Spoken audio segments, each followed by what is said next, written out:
વાલા આદિનાથ મેં તો પકડ્યો તારો હાથ, મને દેજો સદા સાથ હો. યોગી ચરિતમ 214 રાજકોટ તારીખ 14 જાન્યુઆરી 1970 સાંજે રાજકોટ પધાર્યા. ગોંડલમાં સૌએ ભાવભીની વિદાય આપી.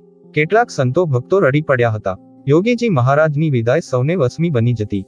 સૌને અખંડ બ્રહ્માનંદનું સુખ આપતી એ અલમસ્ત મૂર્તિના પ્રત્યક્ષ દર્શન પ્રસંગ જાણે અજાણે સૌના જીવમાં જડાઈ જતા. વિયોગની એક ક્ષણો પ્રાણહર બની જતી. રાજકોટમાં અદાની દેરીએ દર્શન કરી મંદિરે પધાર્યા. મકર સંક્રાંતિ નિમિત્તે સૌ હરિભક્તોએ સ્વામીશ્રીનું પૂજન કર્યું.